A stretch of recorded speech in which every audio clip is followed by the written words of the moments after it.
Doing well. Syllabus तो नहीं कहूँगा, एक पीडीएफ कह लीजिए, वो सर्कुलेट हो रहा है।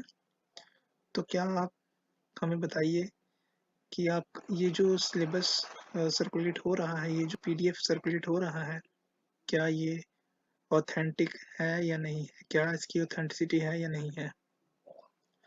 तो देखो यार, अगर इस सिलेबस को आप ध्यान से देखोगे तो यहाँ पे देखोगे आप, तो यहाँ पे डेट बताई गई है 18/12/2021, जो कि आपकी कल की डेट थी। ये वीडियो आज जो है वो 19 दिसंबर को जो है वो मैं रिकॉर्ड कर रहा हूँ, लेकिन ये कल का जो है ये नोटिफिकेशन बताया जा रहा है। और अगर आप यहाँ पे देखेंगे तो यहाँ पे under secretary Rashid Raina KS, इनके जो है वो यहाँ पे साइन हुए हैं। और यहाँ पे अगर आप ध्यान से देखेंगे, मैं थोड़ा जूम इन करता हूँ यहाँ पे, तो यहाँ पे भी क्या किया है इन्होंने, पे जो है वो डेट देखिए आप यहाँ पे जो डेट है वो 18/12/21 यहाँ पे लिखी गई है।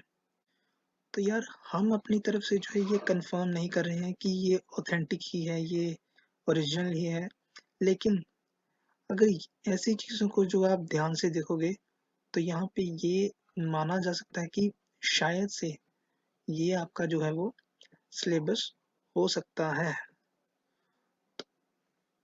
अगर आप डिपार्टमेंटल चीज़ों में अगर जाएंगे तो आपको पता है कि अगर डिपार्टमेंट में अगर 10 तारीख को कोई या 18 तारीख को अगर कोई नोटिस जो है वो प्रिंट हुआ है, या 18 तारीख को जो नोटिस पास हुआ है, फिर वो नोटिस जो है वो सर्कुलेट होता है, फिर वो किसी और के पास जाता है, फिर वो हायर अथॉरिटी के पास जाता है, फिर उनसे हायर अथॉरिटी के पास जाता है, फिर उनसे हायर अथॉरिटी के पास जाता है।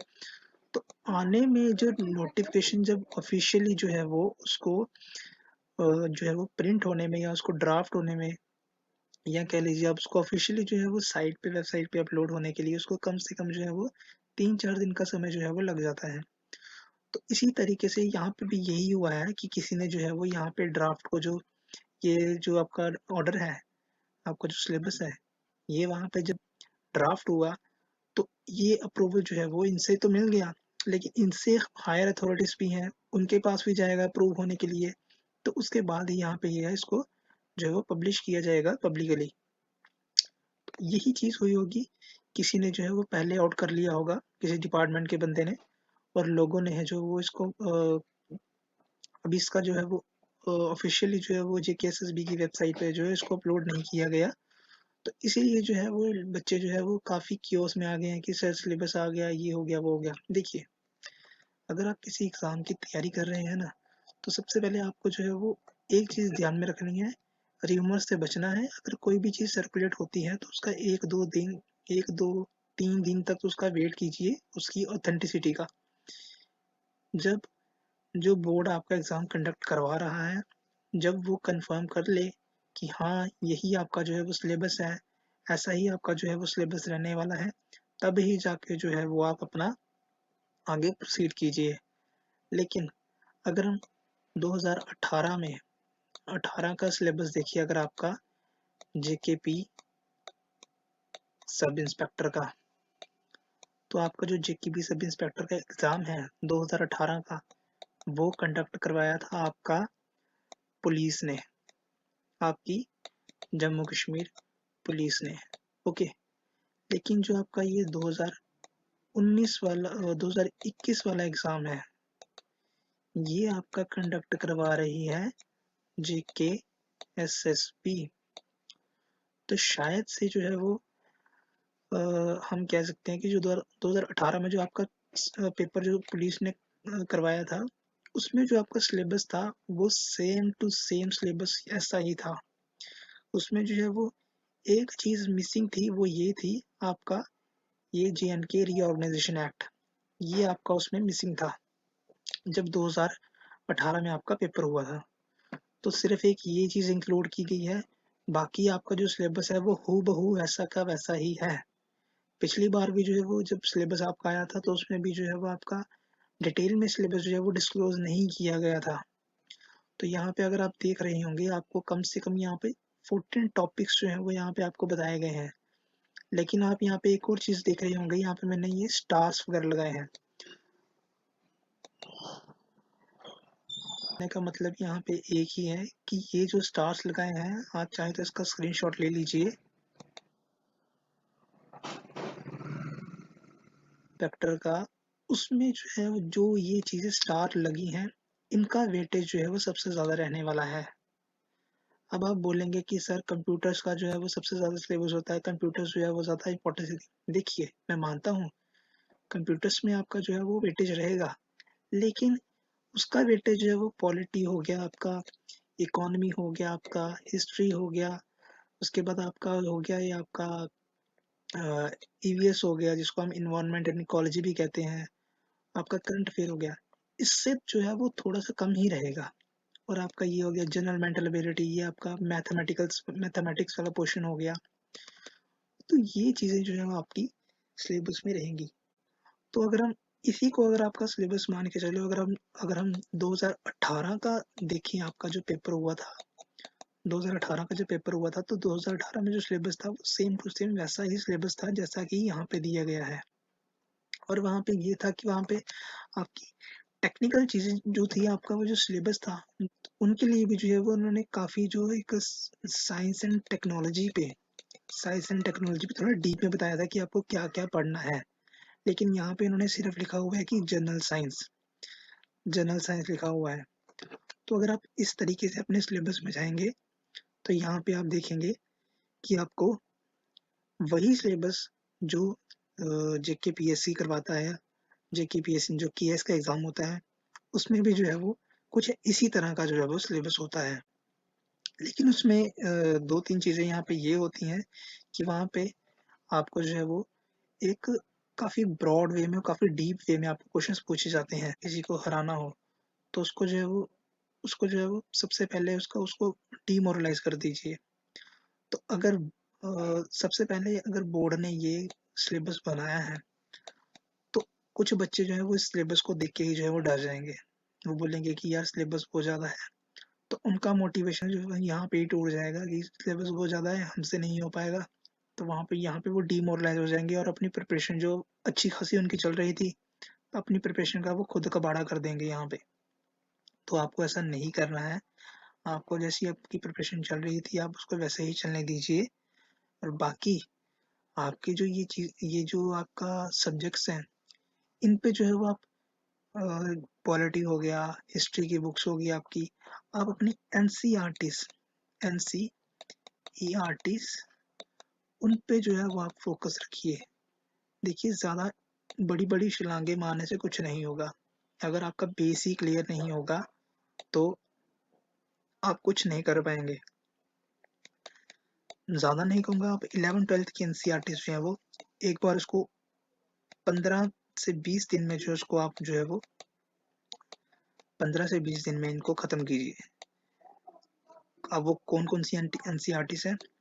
पहली तो आप पकड़िए अपनी पॉलिटी की एनसीईआरटीज, जिसको हम पॉलिटिकल साइंस की भी एनसीईआरटीज कहते हैं, 11th-12th की ये पकड़ी। उसके बाद आप हिस्ट्री की आप 11th-12th की जो 3 आती हैं आपकी एनसीईआरटीज, एंशियंट, मेडिवल और मॉडर्न, ओल्ड एनसीईआरटीज पकड़नी है आपने, वो देख लीजिए। उसके बाद आप अपनी जो है वो एक ये जो JNK रीऑर्गेनाइजेशन एक्ट 2019,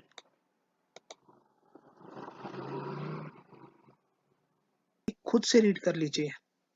हम तो आपको करवाएंगे, लेकिन आप खुद से इन चीज़ों को जो है वो एक बार देख लीजिए, क्योंकि जब आप वीडियो लेक्चर्स देखेंगे, तब आपको क्लियर हो जाए कि हाँ, मैंने ये चीज़ पढ़ी है और ये चीज़ जो है वो ऐसे ऐसे है। अगर आप डायरेक्टली जो है वो वीडियोस देखेंगे, तो आपको जो है वो चीज़ें उतनी क्लियर नहीं होंगी। तो ये चीज़ आपको खुद करनी है। और बाकी रही आपकी इन्वायरमेंट की बात, आपकी इकोनॉमी की बात, ये सब आप हम पे छोड़ दीजिए, हम जो है वो आपकी कवर करवा देंगे। बाकी आपकी जनरल साइंस वगैरह, ये सब आप जो है वो हम पर छोड़ दीजिए। बाकी अगर आपके सिलेबस पे देखा जाए, तो सिलेबस आपका जो है वो इतना कुछ जो है वो इतना डीप में नहीं पूछेंगे आपको। सिर्फ आपका जो है वो एक बच्चे को डीमोरलाइज करने के लिए, जो नॉन सीरियस कैंडिडेट्स हैं, उनको जो है वो हटाने के लिए पहले ही बोर्ड ने जो है वो अगर ऐसा सिलेबस किया है, तो अच्छी बात है, लेकिन आपको जो है वो डीमोटिवेट नहीं होना है यहाँ पे। आपको अपना मोटिवेशन है जो अपना हाई रखना है, आपको जो है वो ज़्यादा स्ट्रेस नहीं लेना है और जैसे आपकी तैयारी चल रही है वैसे चलने दीजिए। अगर आप खुद से चाहते हैं, अगर आप खुद से तैयारी कर रहे हैं, तो इन चीज़ों का जो है वो ध्यान रखिएगा, एनसीईआरटीज़ का। और कोई भी एक स्टैंडर्ड बुक जो जेके पी सब इंस्पेक्टर के इस एग्ज़ाम को फ़ोकस करती है, वो आप कोई भी एक स्टैंडर्ड बुक जो है वो ले सकते हैं। उसके बाद अब यहाँ पे बच्चों की एक क्वेरी ये भी आ रही है कि सर यहाँ पे तो जम्मू कश्मीर का पूछा ही नहीं है, जम्मू कश्मीर के बारे में तो कुछ भी नहीं है। देखिए, जम्मू कश्मीर के बारे में उन्होंने तो यहाँ पे नहीं लिखा, लेकिन आपको जो है वो जम्मू कश्मीर का अगर उन्होंने वहाँ पे सिलेबस में नहीं लिखा, आपको लेकिन फिर भी आपको जो है वो थोड़ा बहुत जो है वो पढ़ के जाना पड़ेगा।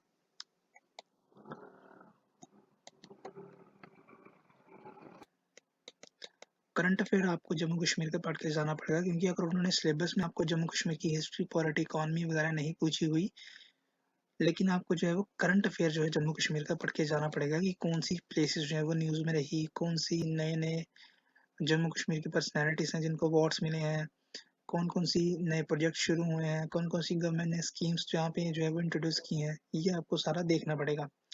आप कुछ परेशान मत होइए, ये सारी चीज़ें जो आपको यूट्यूब पे मिल जाएंगी और आपको जो है हम भी करवा देंगे। और बाकी अगर आपका सिलेबस देखा जाए, तो आपका सिलेबस जो है वो इतना कुछ जो है वो इतना मुश्किल नहीं है। ये आपका सिर्फ सिलेबस जो है वो ठीक-ठाक सिलेबस है आपका। और यहाँ पे एक चीज़ मैं यहाँ पे लिखना भूल गई, ये ज्योग्राफी की आप एनसीईआरटीज़, ज्योग्राफी की एनसीईआरटीज़ 11th-12th की 4 नहीं पढ़नी है आपको, सिर्फ 2 ही पढ़नी है। एक आपको फिजिकल वर्ल्ड पढ़नी है और एक आपको इंडियन ज्योग्राफी पढ़नी है। तो ये चीज़ें होगी। अब यहाँ पे आप लोगों ने शायद से चीज़ नोटिस की होगी या नहीं की होगी। देखिए, आपका एग्ज़ाम यहाँ पे जो है वो 2 घंटे का है। घंटे का एग्ज़ाम होने के साथ-साथ अगर आप यहाँ पे देखेंगे, तो आपको 150 मार्क्स का जो है पेपर आने वाला है, जिसमें कि आपके जो है वो 120 क्वेश्चंस होने वाले हैं। तो जैसे कि आपको मैंने बताया कि यहाँ पे आपकी जो मार्किंग है वो 1.25 मार्क्स की जो है वो रहने वाली है पर क्वेश्चन पे। तो जब 1.25 मार्क्स रहने वाले हैं आपके पर क्वेश्चन पे, तो अगर आप उसको 120 क्वेश्चन से जो है वो आप मल्टीप्लाई करेंगे, तब आपकी जाके जो टोटल मार्किंग आती है वो आती है आपकी 150 मार्क्स की। तो आपका टाइम जो है वो वहाँ पे 120 मिनट्स रहने वाला है और आपके जो क्वेश्चंस हैं वो भी आपके जो है वो 120 रहने वाले हैं, यानी आपको जो है वो 1 मिनट पर क्वेश्चन आपको जो है वहाँ पे मिलेगा। तो जब आपको 1 मिनट जो है वो पर क्वेश्चन आपको वहाँ पे मिलेगा, तो इसमें आपकी जो नेगेटिव मार्किंग है उसको थोड़ा देखना पड़ेगा कि जब आपका फाइनल नोटिफिकेशन आएगा तो उसमें आपकी नेगेटिव मार्किंग जो है वो कैसी रहने वाली है। जनरली क्या होता है, आपकी जो नेगेटिव मार्किंग है वो होती है आपकी 0.25 मार्क्स की, अगर आपका जो क्वेश्चन है वो 1 मार्क का है। तो यहाँ पे अगर दूसरी तरीके से देखा जाए तो आपकी 0.33 नेगेटिव मार्किंग होती है अगर आपका क्वेश्चन है जो वो 2 मार्क्स का है। लेकिन यहाँ पे आपका जो क्वेश्चन है वो आपका 1.25 मार्क्स का है। तो यहाँ पे अब देखने वाली बात ये होगी कि आपकी जो नेगेटिव मार्किंग है वो आपकी 0.25 रहती है या बढ़ा के आपकी 0.30 होती है। ये यहाँ पे देखने वाली बात होगी नेगेटिव मार्किंग में। तो जब ऑफिशियल नोटिफिकेशन आएगा तब सारी बातें जो है वो आपकी क्लियर हो जाएंगी। तो फर्दर वीडियोस के लिए जो है वो इस चैनल को सब्सक्राइब कर लीजिए और बेल आइकन प्रेस कर लीजिए, ताकि अगली जो भी वीडियो आए उसका नोटिफिकेशन जो है वो आपको मिल जाए। तो आज के लिए बस इतना ही रखते हैं।